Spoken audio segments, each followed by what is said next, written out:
Assalamualaikum warahmatullahi wabarakatuh. Alhamdulillah, alhamdulillahirabbil alamin. Wa bihi nasta'inu ala umuri dunya waddin. Wa ala alihi wa sahbihi ajma'in. Wallahu ta'ala fi kitabil karim. A'udzu billahi minasyaitonir rajim. Bismillahirrahmanirrahim. Ya ayyuhalladzina amanu fi silmi kafah wa la tattabi'u khutuwati syaiton innahu aduwwum mubin. Shadaqallahul adzim. Kaum muslimin muslimat yang dirahmati oleh Allah Subhanahu wa taala, bersyukur kita masih dipertemukan di channel kami yaitu Cermin Anak Soleh. Mudah-mudahan tampilan kali ini bisa menginspirasi ya hidup dan kehidupan kita di alam dunia ini untuk menuju ke alam baka yaitu alam akhirat.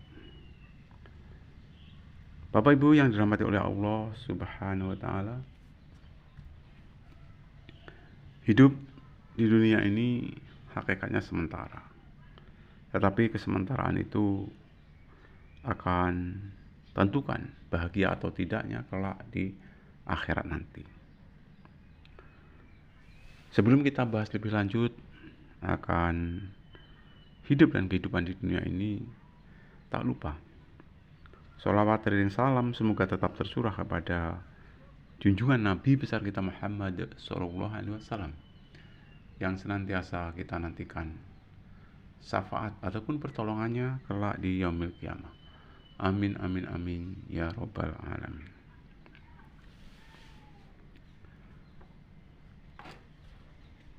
Kaum muslimin muslimat yang dirahmati oleh Allah Subhanahu wa taala, sering di dalam pelajaran-pelajaran khususnya dalam pemberdayaan kesejahteraan keluarga kita kenal istilah sandang, pangan, papan. SPP ya, sandang, pangan, papan. Seolah-olah apabila seseorang sudah mampu mencukupi apa itu sandang, apa itu pangan, dan apa itu papan, seolah-olah ya, di dunia sudah peroleh suatu kebahagiaan. Walau demikian, tidak ada jaminan ya, orang yang pakaiannya sudah bagus ya, sandang serba bagus ya, kemudian perumahannya serba mewah, serba bagus ya, kemudian makanannya serba lezat, itu nggak ada jaminan orang tersebut akan bahagia. Tidak ada jaminan ya, walaupun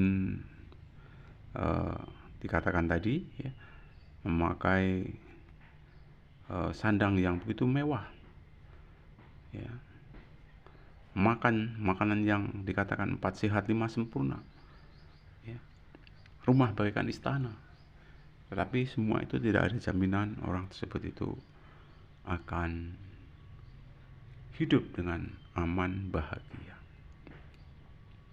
Nah, keterkaitan dengan kebahagiaan, bagaimana sih orang itu dikatakan bahagia? Ada beberapa kriteria untuk bisa seseorang untuk bisa capai suatu kebahagiaan. Di antaranya, kalau orang tersebut merasa aman, damai, bahkan sering kita sebut damai itu indah, damai itu sejahtera ya, insya Allah mereka akan merasa bahagia dengan didukung oleh adanya kesehatan jasmani dan rohani yang ia miliki.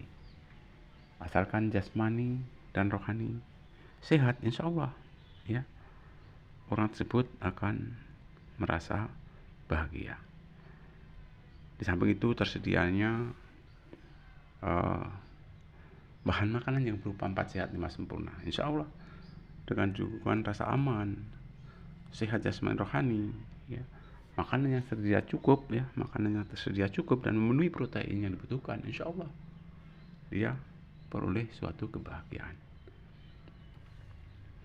Bukan begitu saja, tetapi harus didukung dengan iman dan takwa yang kokoh Insya Allah kalau semuanya itu didukung dengan keimanan dan ketakwaan yang kokoh, insya Allah ya, insya Allah akan peroleh suatu kebahagiaan, bahkan seseorang akan mampu merasakan bagaimana sih lezatnya keimanan dan ketakwaan serta Islam yang ia miliki.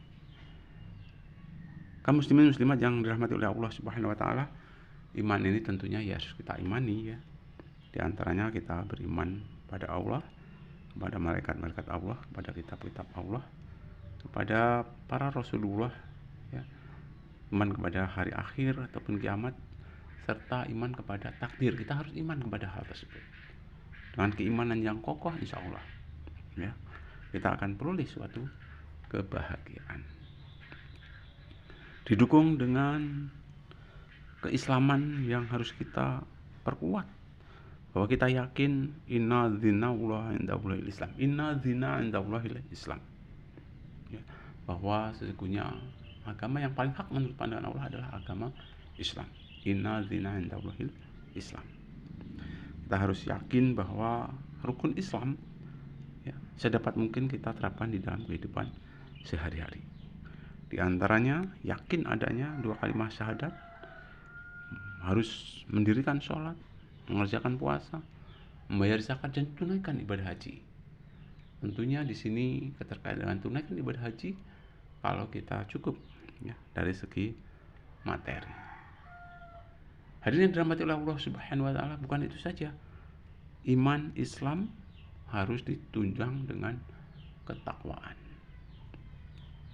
Tentunya takwa di sini ya, taat dalam menjalankan perintah agama, meninggalkan apa yang menjadi larangan Allah, dan menjalankan apa yang menjadi perintah daripada Allah Subhanahu wa taala, sesuai yang ada di dalam Al-Quran maupun yang ada di dalam Al-Hadis. Insya Allah dengan modal iman takwa, iman Islam yang kokoh, seseorang akan betul-betul dapat merasakan bagaimana sih lezatnya suatu keimanan itu. Mungkin itu mudah-mudahan kita bisa amalkan ibadah Islam ini secara kafah, secara menyeluruh, dan tidak mengikuti langkah-langkah setan. Dan mudah-mudahan ya mati kita pun nanti dapat husnul khatimah. Amin amin ya rabbal alamin. Sekian, lebih kurang saya minta maaf. Saya akhiri. Assalamualaikum warahmatullahi wabarakatuh.